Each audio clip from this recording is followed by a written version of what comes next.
your shadows in my room. I can't take back the love that I gave you. Bagaimana agar hati itu tenang? Jawabannya sederhana, hati dan pikiranmu kau sambungkan dengan apa dan siapa.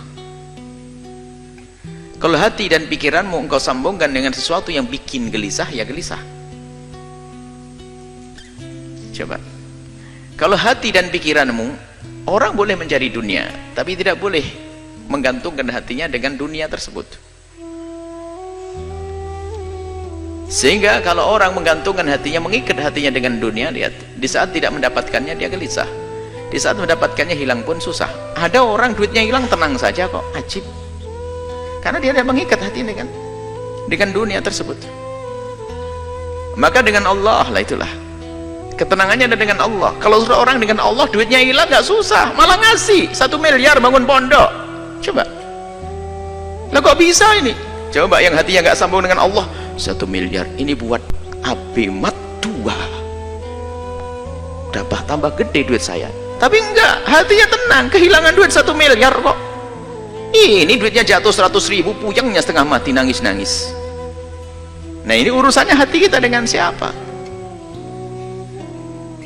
Nah kalau sudah urusan kita hatinya dengan Allah, udah Allah. Apapun di saat dia sakit, lihat, sakit jasadnya sakit, tapi kalau dia kenal Allah, dia akan tahu bahasanya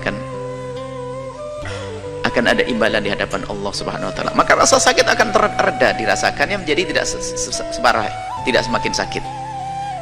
Sama itu loh, kok jauh sekali imbalan di akhirat, kok lama banget ya. Itu saja ibu yang hamil tua nggak bisa melahirkan, bawa ke dokter, ambil pisau dokter, buka perut saya. Dengan senang hati dia, sakit, lihat banyak, senang. Ada sesuatu yang lebih menyenangkan dia. Apakah dia susah? Ya enggak. Begitulah sebetulnya ujian dari Allah di dunia ini. Tergantung harapan kita tuh di mana. Sehingga ada orang tuh putus asa, bunuh diri dan sebagainya, kan orang dungu dia. Orang dungu. Mau nikah nggak jadi, bunuh diri. Utang kebanyakan, bunuh diri. Gampang banget dia. Di negeri kafir banyak bunuh diri, nggak ada iman. Sebenarnya gelisah karena dia tidak punya Tuhan dia sebetulnya. Kalau punya Allah, nah ini sekarang biasakan dengan Allah. Maka ala bidzikrillah tatma'innul qulub. Mengingat Allah menjadikan tenang hati. Bukan kegembiraanmu adalah dengan dibalik tumpukan harta. Coba kita melihat, kita menemukan orang di kampung-kampung sangat sederhana, gaji sehari untuk makan sehari. Tapi no problem, dia hidupnya candaria dengan istri, ya Masya Allah. Suaminya berangkat dulu, nanti tak kirim sarapan Pak ya. Nggih, berangkat suaminya mewah tuh duluan kok belum datang, sambil nyangkul. Suami inti yang bawa rantang nasi bungkus, pincuan begitu bawa. Makan, Pak ya, nah pulang nanti bawa sayur suaminya. Tatanya Pak dapat burung, dapat ikan sedikit. Nggak pernah punya problem dia, kayak orang punya istana itu.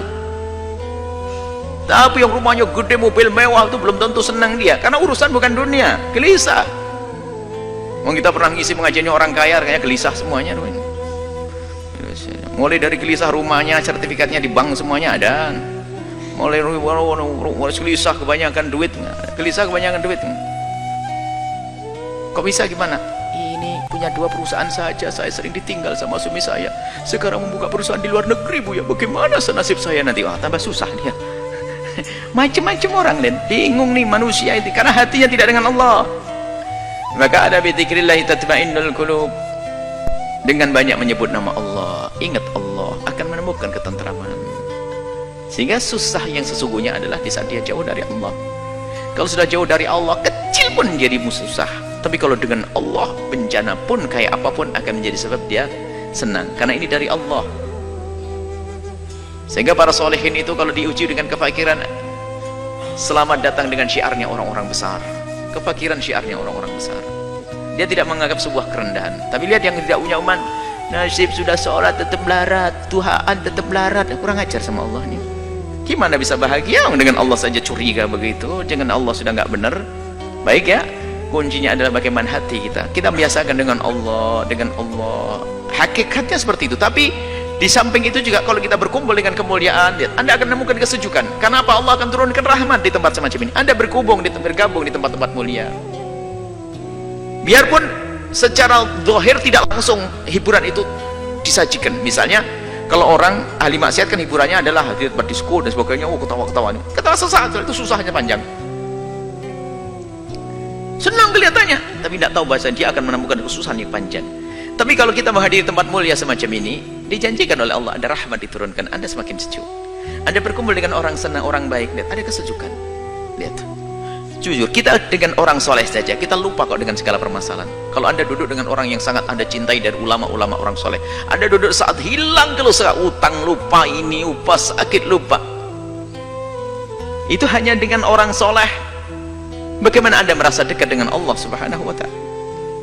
Bagaimana kita dekat dengan Nabi Muhammad SAW?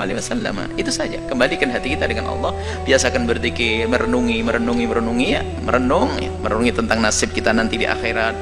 Bagaimana urusan dunia, rendahnya dunia. Kalaupun mencari dunia hendaknya untuk Allah. Sudah menjadi orang kaya boleh, bukan dilarang, tapi bukan hanya untuk menyuburkan kesombongan kita, untuk membesar kerakusan kita.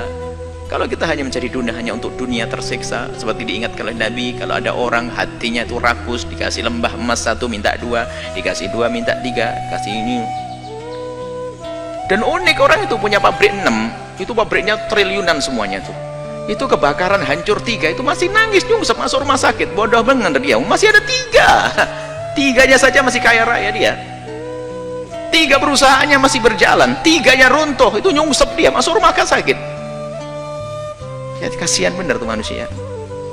Semoga Allah menjaga hati kita, hati dengan Allah. Maka di saat Anda kaya yang sesungguhnya, Anda bisa menjadi fakir, Anda kaya dengan Allah. Indah.